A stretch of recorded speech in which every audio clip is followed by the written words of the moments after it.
அதாவது இன்னைக்கு நம்ம தமிழ்நாட்டில் எவ்வளவோ மர்மமான விஷயங்கள் வந்துட்டு நிறைய மறைஞ்சு கிடக்குது.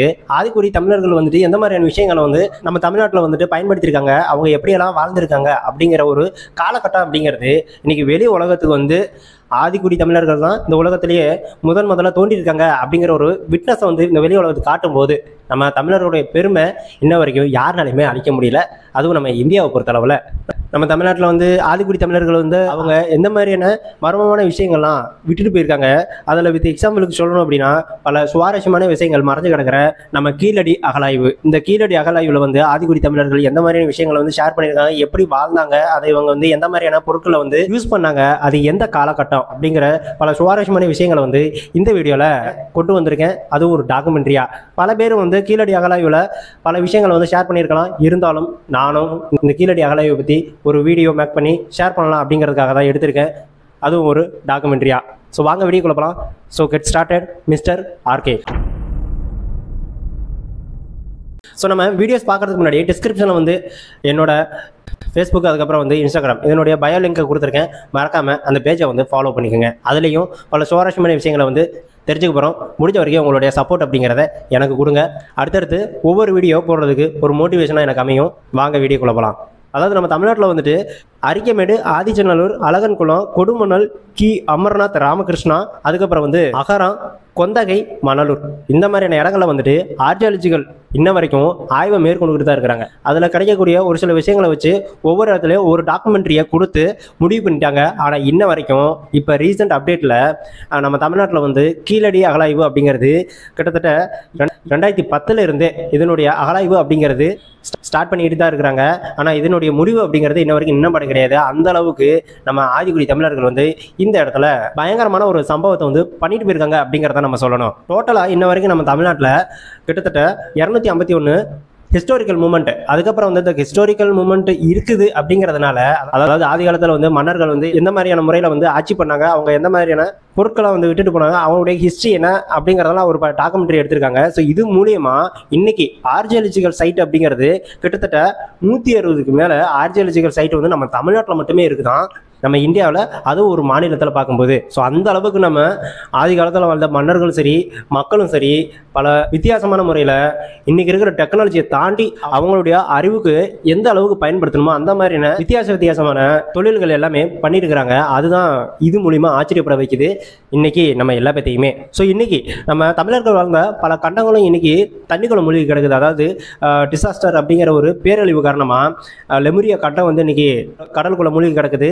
ஸோ இந்த லெமுரியா கண்டத்தில் வாழ்ந்த மனிதர்களும் ஆதிக்குடி தமிழர்கள் தான் அப்படிங்கிறது ஒரு பக்கம் சொல்கிறாங்க. இதை எப்படி சொல்கிறாங்க அப்படின்னா, நம்ம ஆஸ்திரேலியாவுக்கு பக்கத்தில் இருக்க தீவு, அதுக்கப்புறம் வந்து மடகாஸ்கர் தீவு, இதில் எல்லாத்துலேயுமே இன்னைக்கு அங்கே வாழ்ந்துகிட்டு இருக்க பழங்குடியின மக்கள் வந்து யூஸ் பண்ணிக்கிட்டு இருக்க வேர்டு, நம்ம யூஸ் பண்ணிக்கிட்டு இருக்க வேர்டும் கிட்டத்தட்ட 80% வந்து ஒத்து போகுதுங்கிறாங்க. அது மூலியமா தான் அது வரைக்கும் இந்த லெமுரியா கண்டம் தண்ணிகளை மூழ்கி கிடக்குது. ஒரு மிகப்பெரிய காண்டினென்ட் அப்படின்னா அது லெமுரியா காண்டினென்ட் தான். இந்த லெமுரியா காண்டினென்ட் வந்து ஒரு பேரழிவு காரணமாக தான் தண்ணிகளை மூழ்கி இருக்கு அப்படிங்கிறத கண்டுபிடிச்சதுக்கு அப்புறம் தான் ஆதிக்குடி தமிழர்கள் வந்து இந்த உலகத்திலேயே எல்லா இடத்துலையுமே பரவி தான் வாழ்ந்துருக்காங்க அப்படிங்கிறது ஃபைனல் ரிசல்ட்டில் சொல்லப்படுது ஒரு பக்கம். அதுக்கப்புறம் வந்து நம்ம தமிழ்நாட்டில் ரொம்ப முக்கியமான ஒரு இடமா பார்க்கக்கூடிய ஒரு இடம், அதுவும் இப்போ ரீசெண்டாக மறைஞ்சு போனால் நம்ம காவேரி பூம்பட்டினம், பூம்புகார், நம்ம சீர்காழிக்கு பக்கத்தில் இருக்க பூம்புகார் அப்படிங்கிற ஒரு சிட்டியும் இன்னைக்கு தண்ணிக்குள்ள மூழ்கி கிடக்குது. இது நம்ம கண்ணால் பார்த்த ஒரு விஷயம். அதுவும் இன்னைக்கு ஹிஸ்டாரிக்கல் மூமெண்ட்டில் பதிவு பண்ணியிருக்காங்க. அது மட்டும் இல்லாமல் அது வந்து ஒரு ஆர்கியாலஜிக்கல் சைட்லேயும் இன்னைக்கு இடம் பெற்றிருக்குது. அதுவும் ஒரு மிகப்பெரிய அளவில் பார்க்கக்கூடிய ஒரு விஷயமாகவே இன்ன வரைக்கும் இருந்துகிட்டு இருக்கு. நம்ம இந்தியாவில் ஆர்கியாலஜிக்கல் டிபார்ட்மெண்ட் அப்படிங்கிறது ஒன்று தான் இருந்தது. அதாவது ஹிஸ்டாரிக்கல் மூமெண்ட் அப்படிங்கிறது ஒவ்வொரு ஸ்டேட்லையுமே அதிகமாக இருந்ததுனால ஆர்கியாலஜிக்கல் சைட் அப்படிங்கிறது அதிகமாகுது. அதனால ஒவ்வொரு ஸ்டேட்லையும் தனித்தனி டிபார்ட்மெண்ட்டாக கொண்டு வராங்க. அதாவது நம்ம தமிழ்நாட்டில் ஆர்கியாலஜிக்கல் டிபார்ட்மெண்ட் என்ன பண்ணாங்க அப்படின்னா, சங்க காலத்தில் எந்த மாதிரியான விஷயங்களை வந்து விட்டுட்டு போனாங்க அப்படிங்கிற ஒரு வரலாறு ஒரு டாக்குமெண்ட்ரியாக எடுத்து இந்த வெளி உலகத்துக்கு வந்து வெற்றிகரமாக எடுத்துக்காட்டினாங்க. அதுவும் நம்ம கீழடியில். ஸோ இந்த கீழடி அப்படிங்கிற ஒரு வில்லேஜ் இது வந்து எந்த இடத்துல இருக்குது அப்படின்னா, அப்போ வந்து மதுரை டிஸ்ட்ரிக்ட்ல இருந்துச்சு. ஸோ இப்போ மதுரையிலேருந்து சிவகங்கை வந்து தனியாக பிரிஞ்சதுனால நம்ம மதுரையிலிருந்து கிட்டத்தட்ட 12 கிலோமீட்டர் டிஸ்டன்ஸில் திருப்புவனம் வட்டம், அதாவது கீழடி அப்படிங்கிற வில்லேஜில் வந்து பள்ளிச்சந்தை திடல் அப்படிங்கிற மேட்டில் தான் இந்த கீழடி அப்படிங்கிற வில்லேஜில் இந்த அகலாய்வு அப்படிங்கிறது ஒன்று நடத்தினாங்க. ஆதிச்சநல்லூர் தொல்லியல் காலத்துக்கு அடுத்து நம்ம இந்தியாவில் வந்து ஆர்கியாலஜிக்கல் சைட்டில் ஒரு டீமாக நம்ம தமிழ்நாட்டில் வந்து ரொம்ப பெரிய அளவில் அகலாய்வு பண்ணது அது இது மட்டும்தான்.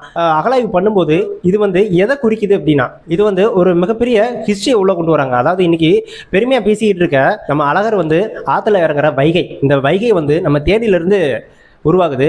அங்கே தேனியிலிருந்து உருவாகிற அந்த இடத்துல இருந்தோம் நம்ம கீழடி வில்லேஜ் இருக்குல்ல, இந்த அகலாய்வு பண்ண இடம், இது வரைக்குமே ஒரு ஹிஸ்டரியை வந்து முன்ன வைக்கிறாங்க.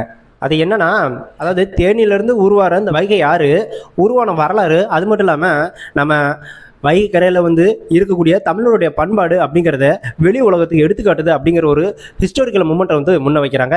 இன்னைக்கு நம்ம வைகை கரைக்கும் கீழடி அகலாய்வு இருக்குல்ல, இது ரெண்டுக்கும் இடையில ஒரு தொப்புள்குடி உறவு இருக்குது சொல்றாங்க, ஒரு சுவாரஸ்யமான சில விஷயங்களை. ஸோ இதனுடைய கான்செக்ரேஷன் ஆஃப் இயர் அப்படிங்கிறத பார்த்தோம் அப்படின்னா, அதாவது உருவான வரலாறு அப்படிங்கிறத பார்த்தோம் அப்படின்னா கிமு 5 to 6 இதுக்கு இடைப்பட்ட காலமாக இருக்கலாம் அப்படிங்கிறதும் ஒரு பக்கம் சொல்லப்படுது.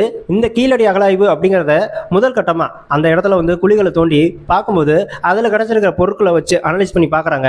இதில் கிடைச்சிருக்க பொருள் எல்லாமே கிமு 3 to 10 இதுக்கு இடைப்பட்ட நூற்றாண்டில் அங்கே வாழ்ந்த ஒரு இடமா சொல்கிறாங்க. அது மட்டும் இல்லாமல் இடைப்பட்ட காலத்தில் வந்துட்டு அந்த இடத்துல வாழ்ந்த மக்கள் வந்து அந்த இடத்த ஒரு இருப்பிடமாகவும் ஒரு தொழிற்சாலையாகவும், அதாவது ஒரு சிட்டி, இன்னைக்கு இருக்கிற சிட்டி, அதாவது வித் எக்ஸாம்பிளுக்கு சொல்லணும், இன்னைக்கு மதுரையவே ஒரு சிட்டியாக இருக்குல்ல, அதே மாதிரி அந்த இடத்துல சின்னதாக ஒரு வில்லேஜாகவே இருந்திருந்தாலும் ஃபேமஸாக பேசக்கூடிய அளவுக்கு தொழிற்சாலையும் இருந்திருக்குது. இந்த ஆய்வு மூலிமா தெரிய வந்திருக்குது. ஸோ அதுக்கப்புறம் என்ன பண்ணியிருக்காங்க அப்படின்னா, அதில் கிடச்சிருக்க பொருளை எல்லாத்தையுமே டெஸ்ட்டுக்கு அனுப்புகிறாங்க. ஸோ டெஸ்ட்டுக்கு அனுப்புனதுக்கப்புறம் தான் ஒரு முடிவு வந்து வெளியே வருது. அதாவது ஜூலை 2017 இதுக்கு உண்டான முடிவு அப்படிங்கிறது வெளியே வருது. அதில் என்ன சொல்ல வராங்க அப்படின்னா, கிட்டத்தட்ட 2600 வருஷத்துக்கு முன்னாடி இதை யூஸ் பண்ணியிருக்காங்க.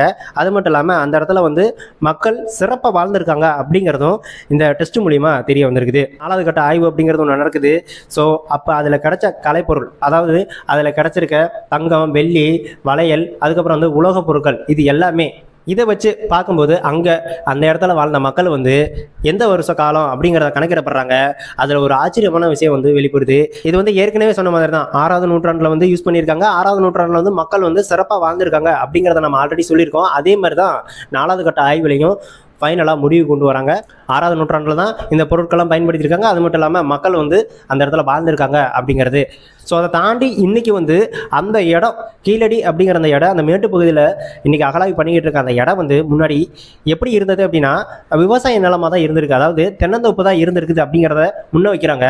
ஸோ என்ன ரீசனால், எதனால வறட்சி காரணமாக தென்னை மரம் எல்லாமே சடனாக ஒரே மாதத்தில் வந்துட்டு கருக ஆரம்பிக்குது. ஸோ கருக ஆரம்பித்ததுனால தான் இதில் வந்து தண்ணி இல்லை அப்படிங்கிற ஒரு ரீசனால தான் மரமெல்லாம் காஞ்சு போச்சு அப்படிங்கிறத முன்ன வச்சு அதை எல்லாத்தையும் அழிச்சிட்டு அந்த இடத்த வந்து அதில் இருந்த மண்ணை வந்து எடுத்து செங்கல் கலவைக்கு யூஸ் பண்ணுறதுக்கு பதிலாக மண்ணை வந்து தோண்ட ஆரம்பிச்சிருக்காங்க. தோண்டும் போது தான் செங்கல் சுவர், அதாவது ஒரு 10 அடிக்கு கீழே போனோன்னே செங்கல் சுவர் இருக்கிறத வந்து ஃபஸ்ட்டு கண்டுபிடிக்கிறாங்க. ஸோ இது செங்கல் சுவர் தானே அப்படிங்கிறத தட்டி விட்டு மண்ணை திரும்ப அல்ல பார்த்துருக்காங்க. அதுக்கப்புறம் தான் வெளி உலகத்துக்கே தெரிய வருது இதில் இருக்கிற சுவாரஸ்யமான சில விஷயங்கள் வந்து மறைஞ்சு கிடக்குது அப்படிங்கிறது. வெளி உலகத்துக்கு தெரிய வரவும் தான் ஆர்கியாலஜிக்கல் சைட்டு மூலியமாக அதை வந்து அகலாய்வு பண்ண ஸ்டார்ட் பண்ணுறதுக்கு முன்னே வந்தாங்க.